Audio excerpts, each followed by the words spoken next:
Good evening, and thank you for coming to this evening's Fusco Foundation lecture. We're delighted that you've joined us. Who says that you can't have a great gathering in the month of August in Washington, D.C.? We are incredibly honored this evening that Stan Evans has joined us. Stan has had a remarkable, lasting, enduring impact on not only Hillsdale College, but the whole of the conservative world of ideas and action. And we're so grateful for all that he has done. We're looking forward to the remarks that he's offered this evening. I had the pleasure of meeting Stan while I was an undergraduate student at Hillsdale College, and he endured my stumbling, stuttering questions as I interviewed him. His book, the theme is Freedom, had just come out. Religion, Politics, and the American Tradition. It's as good now as it was then. He's penned some 8 others. The amount of not only information about sort of what has transpired in our world, but wisdom that Stan brings is really wonderful. You're all in for a treat tonight. But before I turn things over to our student introducer, I wanted to take just a quick trip back through history, and that is, Imprimis now has been around for a little bit more than 40 years. I would venture to guess that most of you in this room have now receive it. Does anybody go back to getting the first issue by chance? Anybody here? Maybe somewhere in the 7th year, 8th year of its existence or something? Well, the very first Center for Constructive Alternatives, which is a lecture series, 4 of them are held on Hillsdale's campus every year, sparked the first Imprimis. And among the very few that followed then, I don't think it was quite the first, but it was right there as part of the first CCA, was a talk that Stan gave called There Is No Urban Crisis. He had another talk that appeared in Imprimis, this one from June of 1975, Government Can Be Hazardous to Your Health. An evergreen topic if there ever was one. This one, August of 1976, The Liberal Twilight. Were that it were so. March 1980, Unlearning the Liberal History Lessons, Some Thoughts Concerning Conservatism and Freedom. This is a reflection on, in part, Mr. Evans's studies with Ludwig von Mises. The other Imprimis, there are a couple of copies, by the way, of each of these out on the table. Don't all run to get them because there aren't many, but on your way out, if you'd like a copy, The Religious Roots of Freedom, which marked the publication of Stan's book that I just mentioned. We're really thrilled that for many decades now, Hillsdale students have had occasion to intern at the National Journalism Center, which Stan founded. One of those students could not be here this evening, but offered a reflection, and I wanted to share just a little bit of it to give you a flavor of what it is to have been a student and mentee of Stan Evans. This comes from Paula Rowe, then Paula Rowe Miller, who's the Hillsdale class of 1985. She interned at the National Journalism Center in 1983. She says this, I was an NJC intern, and he was so very kind to me, such a great mentor, leader, and role model. Later, after I graduated from Hillsdale, Evans and Novak offered me a job based on my internship at NJC and my connection with Stan. Mr. Novak and I attended Stan's 50th birthday party together, and it was a great time. I'm still in the Washington, D.C. area, and I credit Stan and his confidence in me, and I will always be grateful to him for his advice, mentoring, direction, guidance, and kindness. I think there are many of us who will echo those sentiments. For those of you who have not had occasion to meet M. Stanton Evans, you're in for a treat this evening. To give a more complete introduction then, per Hillsdale College tradition, is Lauren McDonald, a rising senior at the college. Lauren is studying politics and economics. She's been active in a number of different groups, and this summer she's been interning in the development department of the Leadership Institute. Lauren.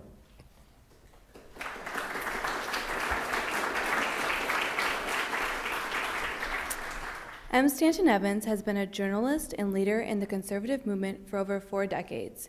A native of Texas and author of 9 books, he has written for National Review, the Los Angeles Times Syndicate, and the Freeman, and served for 14 years as editor of the Indianapolis News. Mr. Evans was a political commentator for news organizations such as CBS and National Public Radio for over 20 years, and he founded the National Journalism Center in 1977. A former chairman of the American Conservative Union, he is currently a professor at Troy University.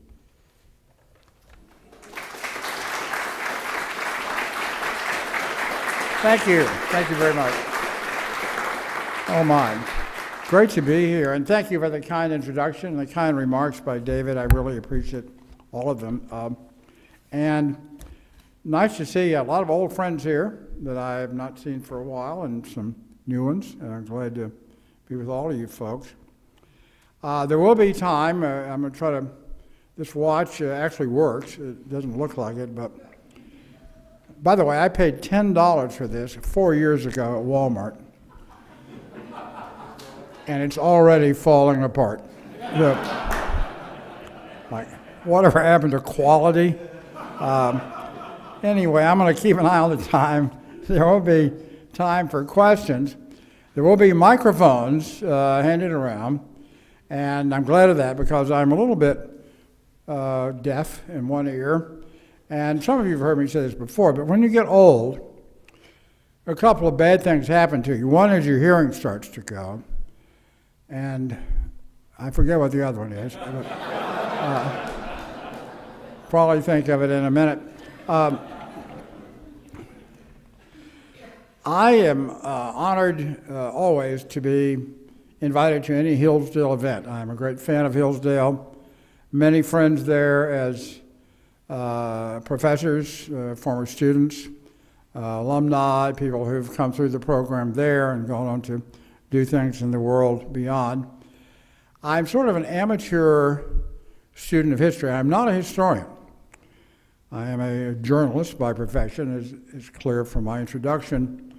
And that makes me a little bit of an outsider in the realm of history. I'm not only a journalist, I'm a conservative journalist, which is an oxymoron. It's like jumbo shrimp or rap music or my current favorite, Senate Ethics Committee.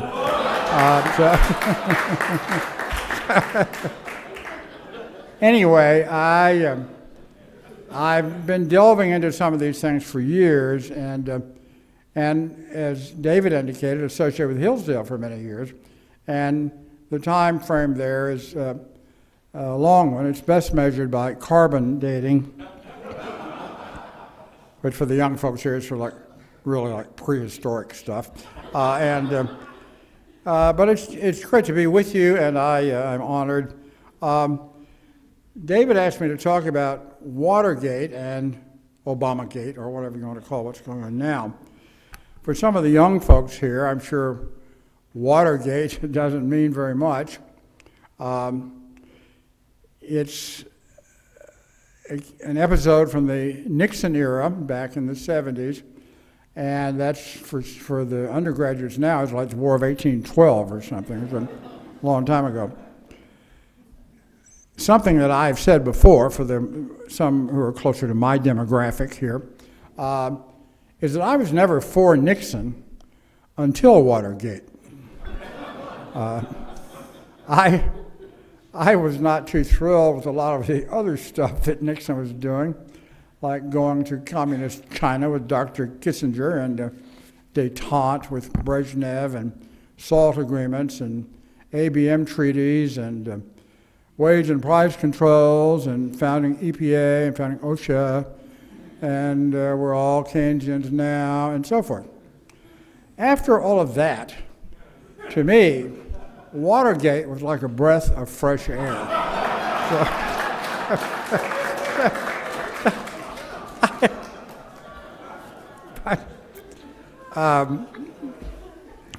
We meet at a strangely appropriate time for this discussion. Today is the anniversary of Nixon's resignation in 1974. I think I'm right, August 8th, 1974. We also meet during a time of crisis for the Washington Post. Because I'm very broken up about that. I'm sure you are too. That Post has been losing money and it's going to be sold to Jeff Bezos, the Amazon guy. But the Washington Post made its reputation on destroying Nixon. That's what, for the young folks here, that's what made them great. That was a journalistic coup of great moment. And I used to talk to the interns at NJC about this. And what the Post did was to get somebody to hand them a bunch of stuff. If you ever haven't you seen the movie All the President's Men? Have you seen this? Yeah. Yeah, it'll probably run forever, unfortunately. But I told my students it's not like that. So in that world, the way it worked was somebody called you up on the phone and said, meet me in a parking garage off K Street or something in the middle of the night, and I'll give you a bunch of secrets. So you go there and you get the secrets, you go back and write your story, they print the story, you destroy the president, and you look like Robert Redford. That has not been my experience in any aspects of that whatsoever. Anyway, that's the benchmark for scandals. A president forced to resign because of cover-ups and abuse of power and so forth. And it's a very interesting benchmark to use now. What's going on today and Obamagate, or whatever you want to call it. We have at least 3 scandals percolating today. There's the IRS scandal and the Benghazi scandal and the NSA scandal. And they're all kind of out there, the 3-ring circus. And there are others beyond those, but those are kind of the main ones. And those are indeed reminiscent of things that were talked about during the Watergate era back there 40 years ago. The comparisons are several. The issues are the same. The IRS part is identical in many ways, or structurally identical. But thinking about this, and I don't always or frequently talk about this subject, the historical background extends beyond Watergate. And unless we understand that background, we don't understand Watergate itself, and therefore we do not have the perspective we need on today's events. The abuse of power by the executive branch of government far predated Watergate. It goes back to Franklin D. Roosevelt, who used the power of the government to attack and destroy his enemies in the late 1930s and, of course, during the war. He was opposed by a group called America First, headed by Charles Lindbergh, General Robert Wood, people who were against our involvement in that war, and I'm not going to go into the merits of that, but they were opponents of Roosevelt, the so-called isolationists. And the government mobilized its power to destroy those people in a magazine that represented their point of view called Scribner's Commentator. And they put that magazine out of business. That was back under FDR, who also inaugurated wiretapping. Much wiretapping back then. This continued under Truman, Harry Truman. Cover-ups occurred as well, 2 of them that I've written about in books, involved the manipulation of grand juries, obstruction of justice, first in the Amerasia case, and then in the grand jury that met in 1947 to hear the case of about 40 Soviet agents who had been on the federal payroll. That grand jury was manipulated also to get those people free, and they did walk free at that time. But the real culmination of this that is most relevant to Watergate and events today was under John F. Kennedy and subsequently under Lyndon Johnson. Nothing was done whatsoever under Nixon that had not been done by Kennedy. And you're not going to hear this in many venues. You're not going to read it in many history books, but it's true. Extensive wiretapping was done under Kennedy. There was a campaign waged to silence his opponents by use of the Internal Revenue Service. The so-called fairness doctrine was founded really as a modern form under Kennedy. And the list is long of measures that were taken to silence opponents of the new frontier. I was a working journalist at the time this was going on. And some of this we knew then. The key to it was a document called the Ruther Memorandum. And anybody who wants to can get this document online. It was written by a man named Victor Ruther, who was the brother of Walter Ruther, who was a leading official of the United Auto Workers Union.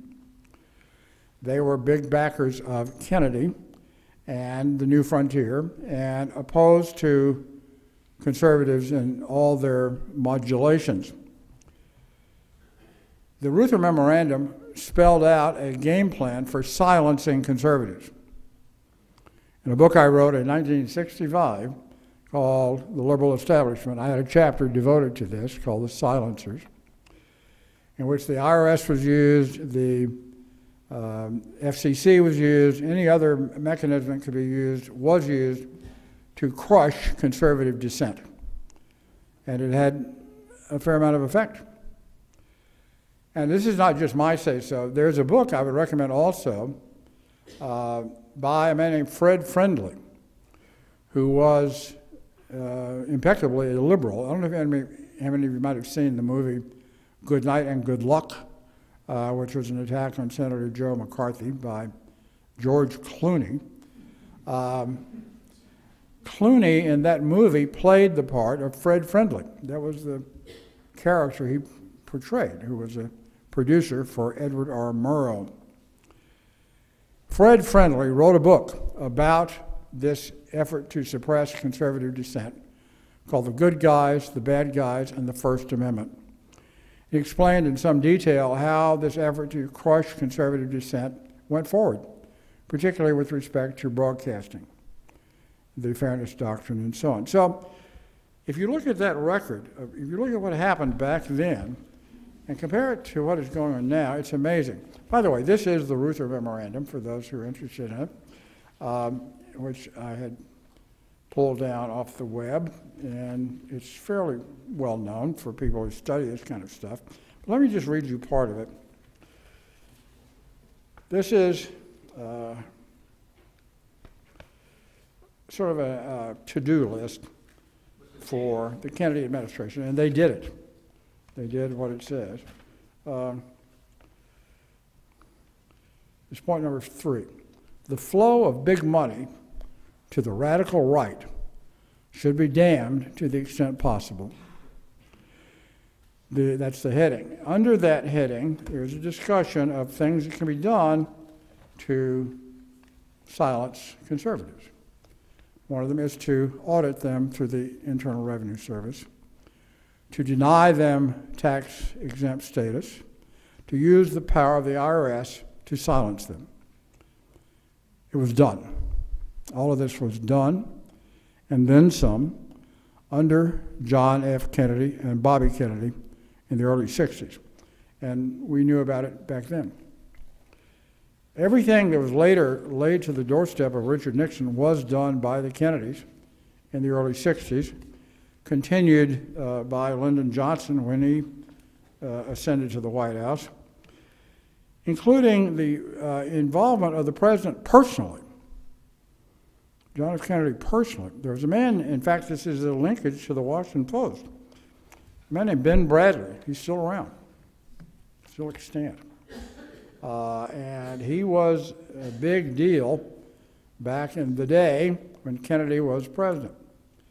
Ben Bradley was then the executive editor of Newsweek, which was owned by the Washington Post. He then transitioned to the Post. He was a big player in the Watergate scandal. For those who've seen the movie, he's Jason Robards. That's Ben Bradley. Ben Bradley wrote a book, came out in 1974, the same year as Nixon stepped down, called Conversations with Kennedy. And I recommend this to you if you have not seen it. It's a fairly short book. He talks about all kinds of stuff that was going on under Kennedy. He was a big buddy of Kennedy's and spent a lot of time with him socially.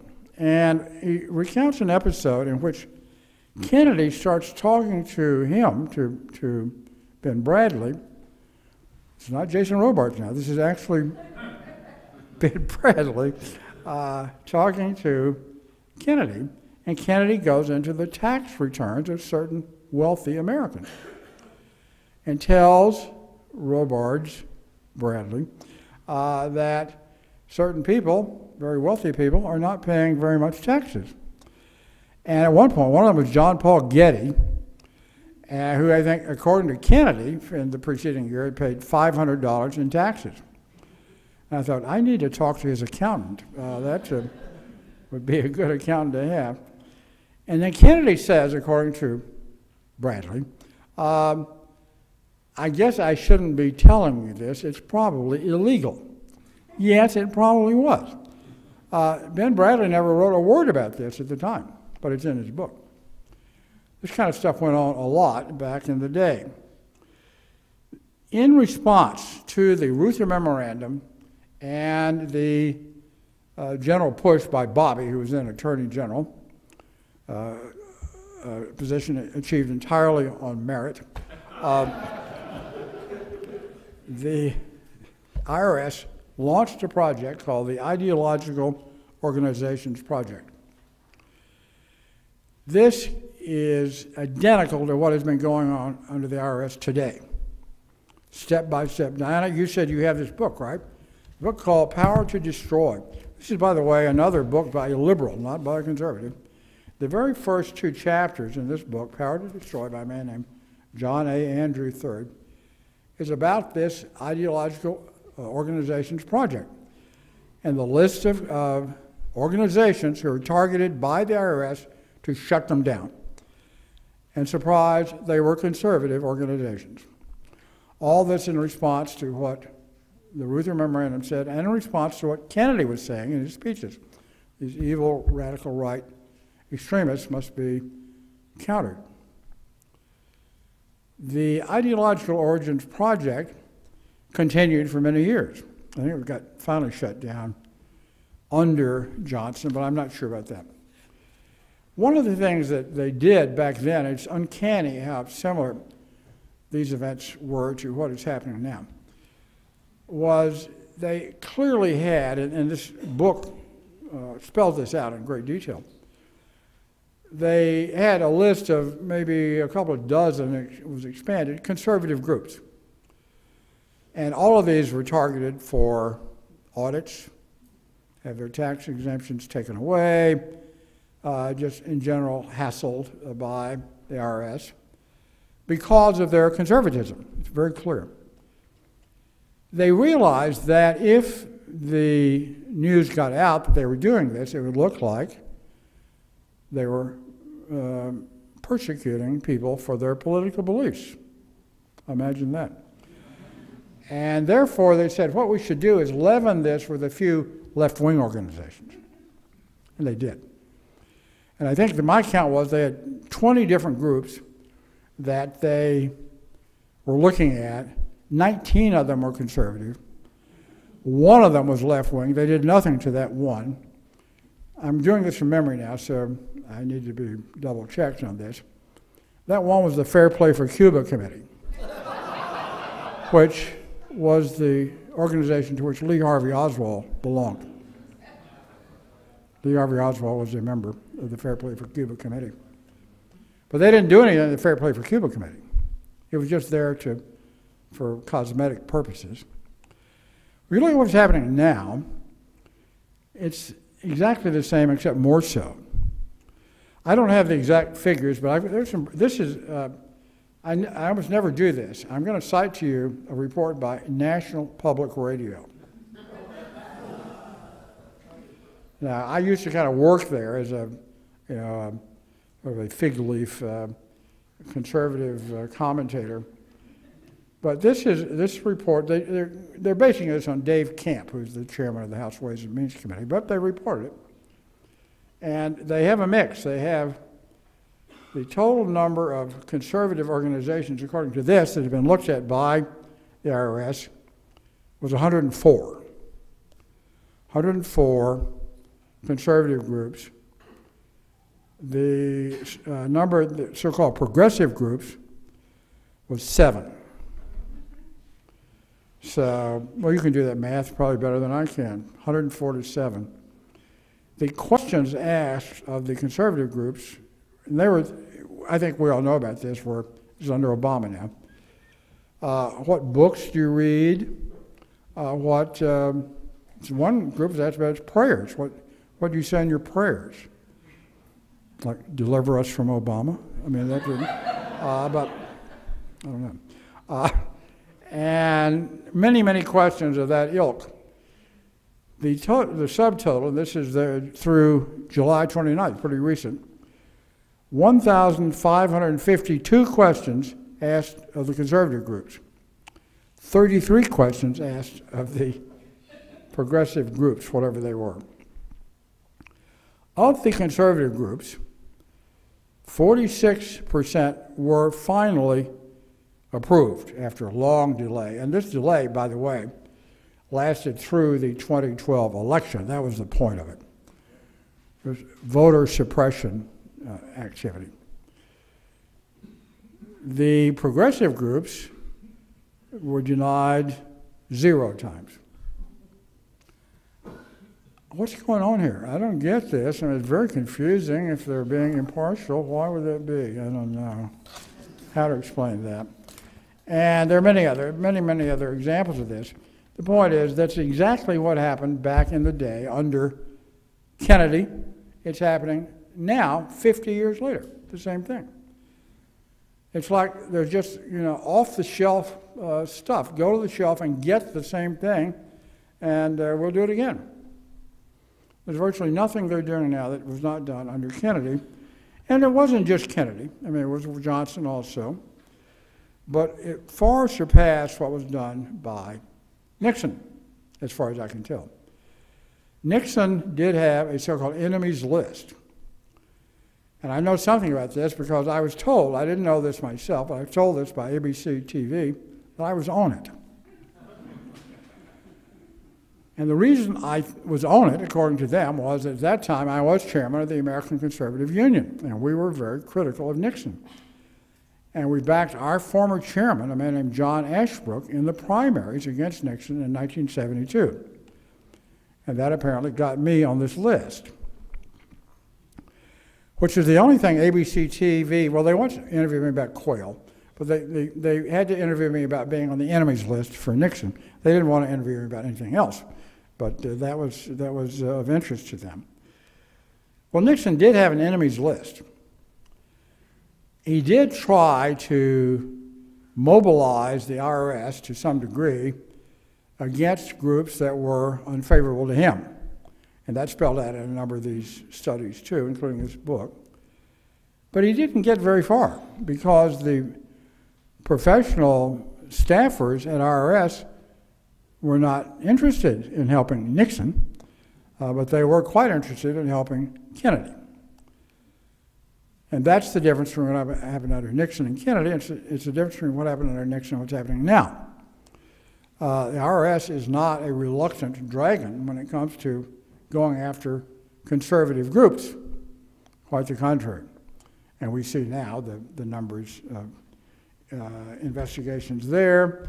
And just to finalize on that, according to this information I have, this was a Paul Bedard column a couple of days ago in the Examiner, there were 292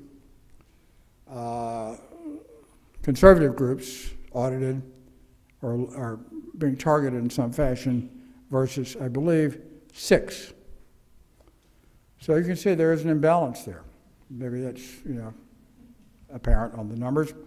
That, again, is the same thing that happened under Kennedy. Something else that happened under Kennedy, in some ways even worse, was a series of cover-ups of very dramatic and disturbing nature. One that is relevant to some other historical matters was the overthrow of President Diem in South Vietnam on November 1st, 1963, just 3 weeks before Kennedy himself was murdered. That overthrow of Diem was organized by our government. And the main action in that case was on behalf of the State Department by a guy named Roger Hillsman, by Henry Cabot Lodge, who had been Nixon's running mate in '60, who was then our ambassador to Saigon. They overthrew Diem, or encouraged a coup d'etat against Diem, which led to his murder and led to the disintegration of the anti-communist resistance in Vietnam. It was all downhill from there on. That happened under John F. Kennedy. I don't think Kennedy himself knew about it, but certainly it went back to his people. And finally, there are so many of these cases, it could go on forever. I've written about these in books in the past, and it's really pulling things up from memory now. There's a man named Otto who was a staffer in the government in charge of security matters for the State Department. And he was on the trail of a number of security risks in the government under, well, several administrations, but this culminated under Kennedy. And one of the people who was in his sights was a man named John Stuart Service, who was a Foreign Service diplomat involved in the so-called Amerasia case, which was fixed by the Justice Department under Truman. And he stayed on service until the Kennedy years. And Otepka was on his trail and on the trail of other people he believed were security risks or questionable in the State Department at that time. And Otepka therefore ran afoul of the Kennedy administration, who did not want this to happen. The administration therefore wiretapped him, ransacked his office, bugged his telephone, and persecuted him in every conceivable way. This all happened in the early 60s. Again, far in excess of anything ever done under Richard Nixon. And one can go on, I will not. I think that's maybe enough of this stuff. But what I think it shows to me, and I hope will maybe encourage some people to look further into this, is that much of our real history, not just of the Cold War, but of our domestic politics, is not out there. It's not accurate. It's not reported properly. And we need young people like some of you folks here to do some of this reporting, to dig this stuff out, to write the true history. One of the things that I've talked about in some of my recent addresses has been the need for more accurate and more comprehensive history. And I've told this, some of you heard this before. I have a good friend named Pat Corton, who used to be the morning anchor on WTOP, our main news station here in Washington. And Pat told me a story that, this was in 1994, at the time, the 50th anniversary of D-Day. And he was traveling somewhere in the Midwest, I forget where, and had occasion to watch a television broadcast about some of the commemorations of D-Day in 1994. And he's watching happened to be a young lady, the reading off the teleprompter who referred to World War XI. And which indicated to me that maybe we're not teaching history very well, but also that we're not teaching Latin, although you would think after all these Super Bowls, we would know something about Roman numerals, but apparently not. Anyway, just a couple of final remarks, and I'll yield the floor to you folks. One is that there's virtually nothing new under the sun, although this is not in the history books. Everybody knows about Nixon and Watergate. How many people know about Otto, or how many people know about Jack Kennedy sharing income tax returns with Ben Bradley, or about the Ruther Memorandum, or the whole effort to silence conservatives under Kennedy and then under Johnson? I dare say not many. And there are a couple of reasons for that. One, of course, is the writing of history itself. Somebody has said that history is written by the victors. I differ from that. History is written by people who write history. And by and large, they are of the liberal left persuasion. That's what you've got out there, and we need to correct that. The other reason is that the pushback was very different under Nixon from what it was in these other episodes. In the case of the IRS, internally, as I've said, there was very little cooperation within the IRS with what Nixon was trying to do. If you read about this, it's always Nixon wanted to do this, he intended to do that, he tried to do this, he asked for this, he didn't get it. Over and over again, he was being rope-a-doped by the bureaucrats at IRS, and arguably properly so. That ain't the way it is when the president is a Kennedy or an Obama. The second reason is the media. If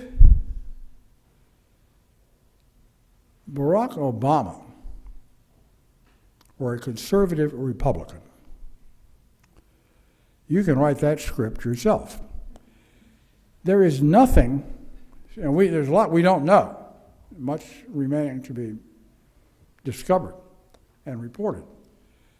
When you have an official of the IRS going to the Capitol Hill and taking the Fifth Amendment, that kind of piques my curiosity. Why is she taking the Fifth Amendment? And another guy took the Fifth Amendment from IRS also. Well, yeah, big deal. Happened under Nixon or Reagan, it would have been a very different matter. And the same is true of these other scandals. Benghazi. Now, Diane, I know this is your wheelhouse and what's happened in that cover-up. This is a scandal far surpassing Watergate. 4 Americans died there, including our ambassador. Apparently, nothing was done to help them, as far as we know. This has all been stonewalled, all been covered up. We were told at the time that the whole uproar in the Middle East was over a video made by some poor guy in LA who is in prison right now, in jail. As a result of that, we know this was a lie, for sure, and yet no accountability for it.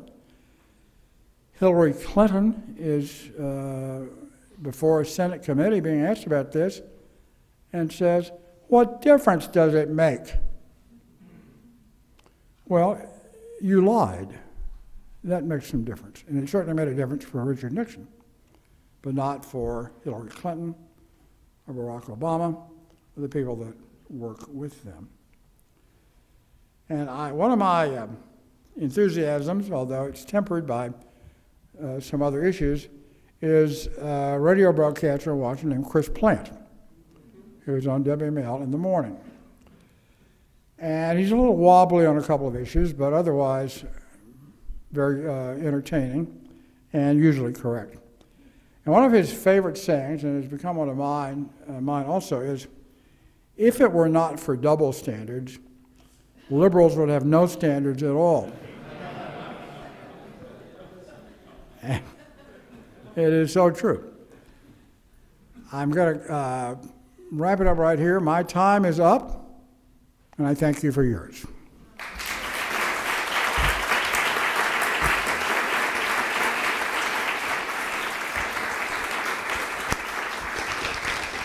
Now, okay, if you wait for the mic, because of my hearing issues.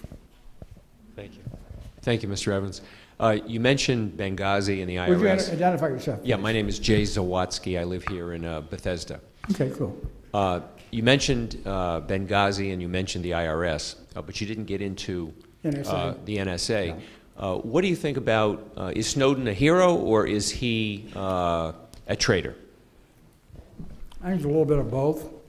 The NSA thing is a little more complex, not so clear. We don't know enough now. We know that what they were doing was also misrepresented. People went before the Congress and denied that they were doing this. Again, where's the accountability for that? Very, very weak follow-through from the media and from others. Snowden himself, going to Red China and then Russia is not exactly the freedom trail. So I'm a little bit, but you could argue, well, where else is he going to go? But let me talk about the issue. Snowden to me is a sidebar here. The issue itself is what the NSA has been doing. And by the way, I was asked to speak a little louder because they're recording this. NSA is, but explain the joke here. But also, Hillsdale is recording it also. This is typical of the way things are done in the realm of internal security these days. It's as if you had a murder in Chicago, which is not exactly hypothetical. They have them all the time. And I'm in charge of looking into this. I say, you know, we've got a murder in Chicago. Bring me the Chicago phone book. And I'll start examining every person in that phone book. This is not the way you conduct an investigation. All this dragnet gathering of data, the data mining, is self-defeating. And I have some experience in this because I have to deal with large quantities of data, and your job is to call out the stuff that isn't relevant to get to the stuff that is. So you follow leads. You don't just randomly look at everything. The result of this is that while they are collecting data on all of us, they're letting the real culprits slip through. All this is going on. These Boston bombers are up there, you know, killing people at the marathon. And by the way, I'm glad, at least so far, nobody has suggested that at the finish line of the Boston Marathon we build a mosque. I mean, that could still happen. Yeah. Our way of saying no hard feelings, guys. You know, there's a mosque, but those guys slipped through while all this massive data gathering was going. They paid no attention. They had warnings from Putin and elsewhere. These guys were bad actors. They did nothing about it. This is typical of the way things are. Think of airport security. Well, that's rather unpleasant. But they're patting down your grandmother and letting some guy in a turban go through. And so, you know who Larry the Cable Guy is? You know who that is? This comedian. And he had this line about some guy at an airport who pulled out of line a woman with a baby. and he's going through all the big deal and the wanding and so forth, and the baby. And Larry the Cable Guy says, they need to wake up. He said, the difference is the terrorist has the diaper on his head. And so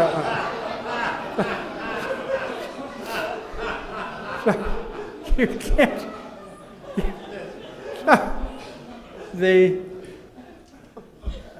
but you can't do that. See, that's profiling. We cannot, we can't do that. So we start randomly patting down everybody, and it's the same thing with the NSA. So, okay, this gentleman here, over here. Yes, sir. Hi, Pat Span, just myself. I wonder if I could reach back. I really enjoyed your Venona Project book, and I wondered if reaching back, how many Soviet spies do you think were unidentified, unpublicized? I've heard numbers like 200-300. I wondered, how many, based on Venona tapes, how many Soviet spies do you think just went to their graves unrevealed? The vast majority. By the way, I'm no big Venona expert. That's Herb Romerstein was the Venona. Well, I didn't write that book with him. I wrote a later book with him. But I looked at Venona, and I've used it, but I'm not an expert on it. For those who don't know, Venona is the code name for a bunch of decrypted messages from Soviet intelligence dating to the 1940s, period of World War XI, where we were intercepting Soviet decrypted messages and breaking the code. And from that activity, a whole bunch of suspects were identified in the government. According to Herb, my unfortunately now deceased co-author, and John Haynes and Harvey Clare, who wrote a book about this also, there were probably 350 communists or Soviet agents identified in Venona. Now, Venona, remember, was not comprehensive. It was less than 3,000 messages out of many hundreds of thousands. So it's not definitive. It's part of a vast database on this subject.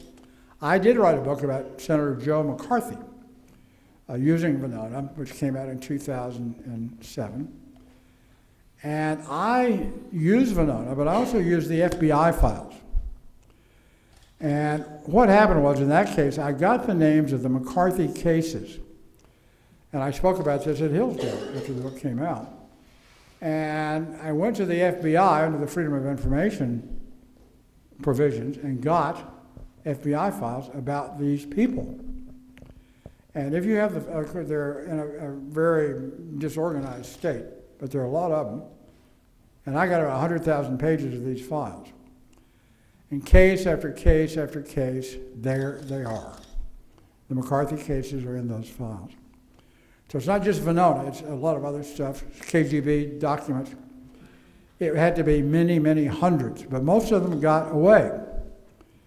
And they're getting away with it even now because the history books, again, don't tell us about it. But it's got to be more than 300 or 400. It's got to be, and you're talking communists, agents, use the word spies. I have a quibble with that. My view is that the issue is not spying, although certainly was a lot of that, policy influence. In the new book called Stalin's Secret Agents, and in Diana's book called American Betrayal, discussions there are about the degree to which Soviet agents influence our policy. People like Alger Hiss, Harry Dexter White, and others, many more. And that was the real, Whittaker Chambers said that was the real danger, and he's right. So it's not just spies, but there were certainly hundreds of communists in the government, without doubt. Okay, right here. Paul Hart, live in Alexandria. In your opinion, if there had been a Republican Congress in 1973 and 74, would any of us in this room know what the word Watergate meant? Probably. The reason is it wasn't the Congress that did it. It was the media. The Congress followed along. But Congress did not really break it until after the Washington Post made a huge issue of it and prompted action by the Senate to form the Senate Watergate Committee, headed by Sam Ervin. And then the House Judiciary Committee under Peter Rodino had impeachment hearings. But that was all a consequence, not the cause of the Nixon problem. The main problem that Nixon had was Jack Anderson, journalistically. And Anderson had a source within the government, I'm not sure where, and then Woodward and Bernstein had a source also. And they were leaking these sources to the journalists, and not to the Congress, and the Congress followed along. Yes, sir. Hi, my name is Lex McCusker. So could you go back then to what extent was the Watergate prosecution directed at Nixon because he was a conservative or for other reasons? As you pointed out, his policy record was suspect, let's say. And wasn't Nixon's big crime that he stood by Whittaker Chambers? He let one of perhaps the biggest truth teller get through the big lie of the period. Yeah, I think you've put your finger on something very important. Nixon made his rep with people like us in the Hiss case. And he did break that case, not alone. I have a whole chapter about this in the new book called Stalin Secret Agents, about the effort to cover up the Hiss case by the Truman administration. When the clash occurred between Chambers and Hiss before the House Committee in August of 1948. Before then and after then, but particularly after, the Truman Justice Department was bent on indicting for perjury Chambers, not Hiss. And they would have done it. Even after Chambers produced the documents that showed that he was telling the truth and that Hiss was lying, the so-called pumpkin papers, they still were intent on him in going after Chambers. The reason being that Chambers had previously denied that there had been espionage. Now he said there was. So therefore, technically, he also was guilty of perjury and therefore could have been indicted for that. But by far, the bigger criminal in the case, the felon, was Hiss, who continued to deny, lie, cover up for the rest of his life. And the Justice Department wanted to go after Chambers, not Hiss.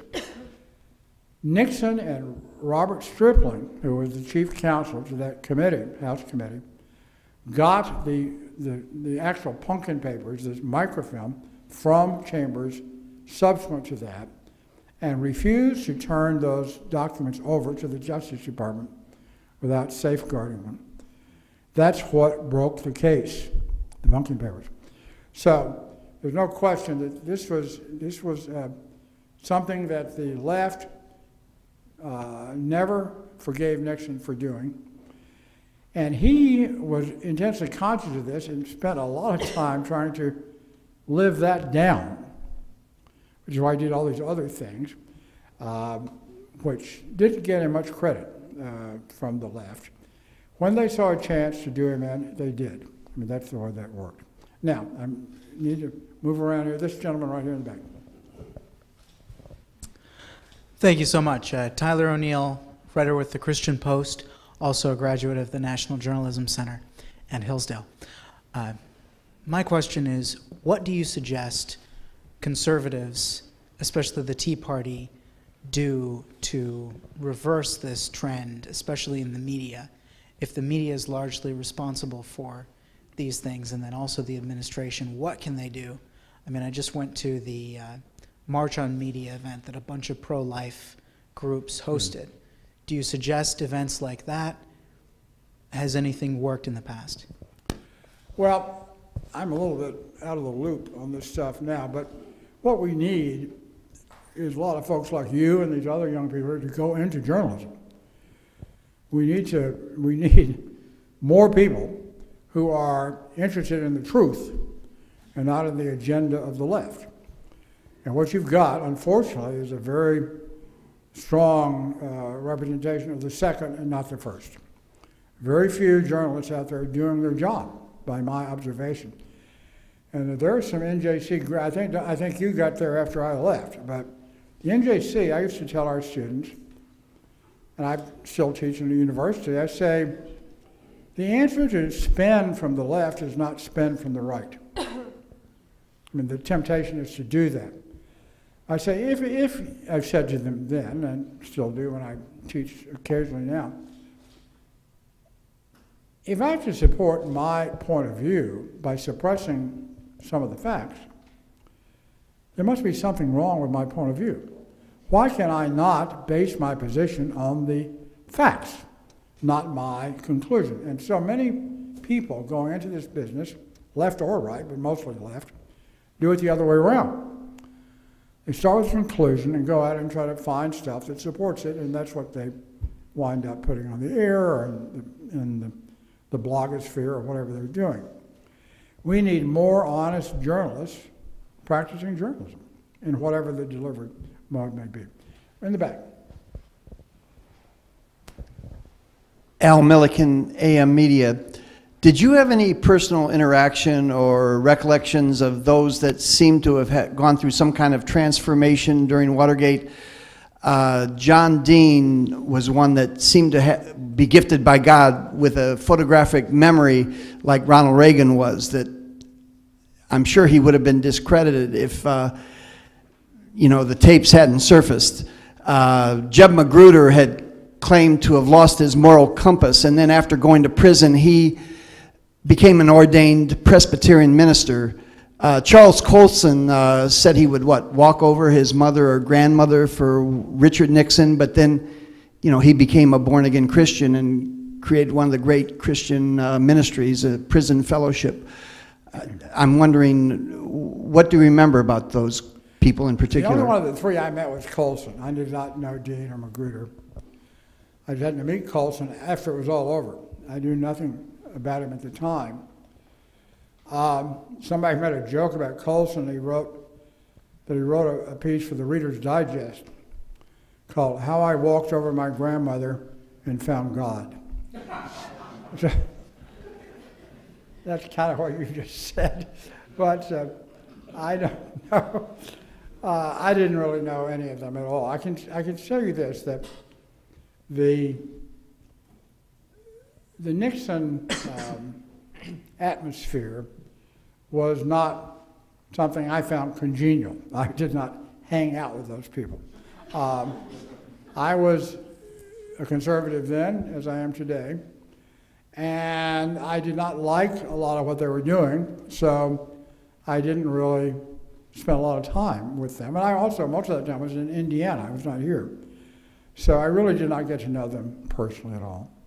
Okay, a couple more right here. We have time for just one more question. Okay, one more. This young man here. Yes, sir. I'm Brian, and I'm a student here in Washington.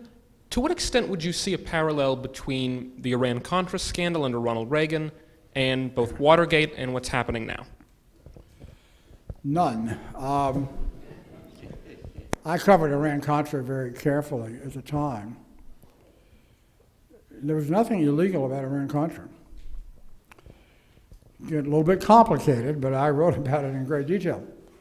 Iran-Contra arose because of something called the Boland Amendment. Edward Boland was the chairman of the House Intelligence Committee in that era, Democrat. And an amendment was passed to prevent the use of appropriated tax money, and this is all spelled out in the records, to support the Contras. Simply part of the left-wing effort to help the Sandinistas, who were communists in Nicaragua.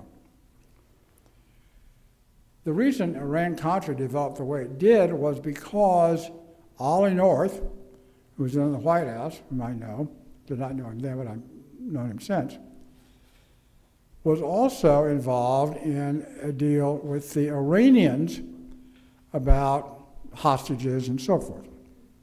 And the details are not germane here. As a result of this, certain funds were made available to the National Security Council, where Ollie worked, that were not appropriated tax money. And Ollie crossed the wires. He said, why don't we use this money to help the Contras? This was not forbidden by the Bolin Amendment. The Bolin Amendment says nothing about them. It says appropriated under this law tax money. This was not tax money. So Iran-Contra was, to me, a totally bogus scandal.